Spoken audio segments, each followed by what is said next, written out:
Hello guys, this is binaryoptions.com. As you can see on the screen, I am looking at the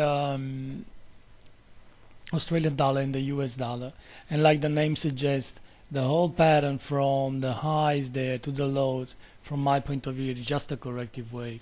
I would say that this is a flat with a double failure, but first of all, what is a flat with a double failure? Or actually, what is a flat? Well, I'm talking about the move that starts from this left side from here, and it ends on this right side from here. We need a 3-3-5 structure. We need a corrective wave followed by another corrective wave and then a 5-way structure, and the retracement level to come for the move somewhere into more than 61.8% as this to be a valid flat. And we have the retracement. We have all the necessary conditions for this move here to be considered a flat. Actually, I will label this move to the downside here as being wave A,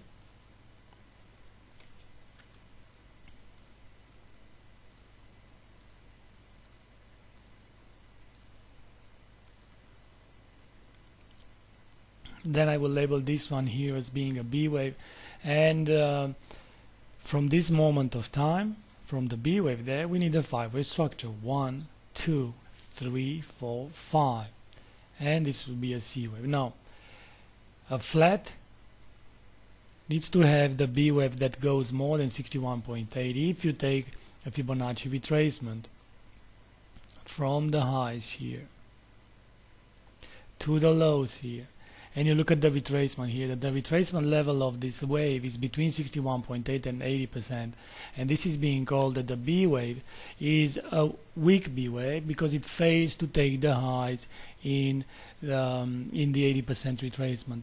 But not only that price it fails to take the highs in the 80% retracement, but also it is failing to take the lows in wave A. As you can see here, the lows in wave A are 0.9201, and the move here 1, 2, 3, 4, 5, the impulsive move, fails to take these lows. Now the whole pattern that comes from here to here, it is being called a flat with a double failure. So the first failure is for the B wave, the second failure is for the C wave, so a flat with a double failure. And this flat is normally only a corrective wave, an individual corrective wave. And how to trade it? Well, from a technical point of view, like we're discussing here, we should have this trend line to be broken.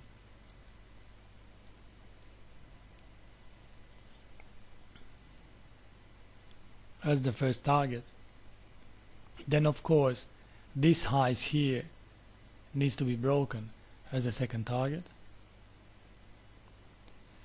If you look at the price now, we are having 93.16, so it is quite, let's say, quite far away from the 94.61 to the upside, but it is only Thursday. We still have some trading hours from this week to come, and I would say that a possible squeeze is on the deck for the Australian dollar, US dollar as well.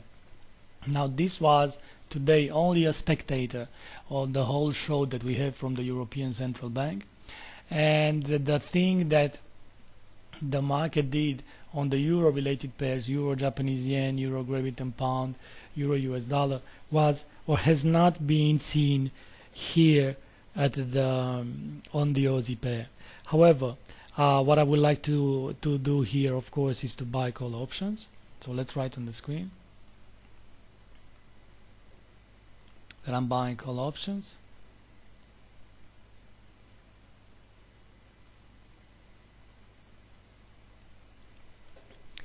With the expiration date being, of course, end of week expiration date, that would be tomorrow. So buying call options with end of week expiration date.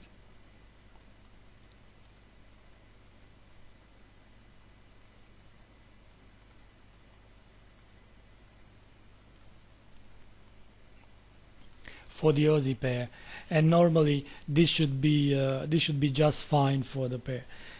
Now there are some time constraints or some time elements that needs to be respected in any flat, and it seems that this flat is poised to respect the time element as well. We still need to see some more aggressive move now to come, as the time for the C wave needs to be the time in which the 0 to be and even the whole flat to be retraced.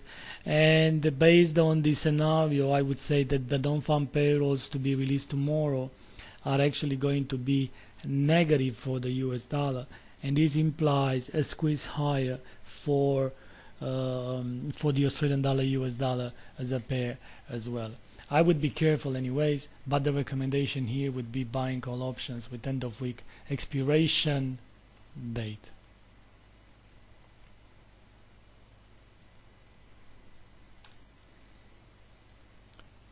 Thank you very much for being here. This is fairbinaryoptions.com, and all these analyses and recommendations are possible due to the help of our sponsor here, Lion Knife. Bye bye.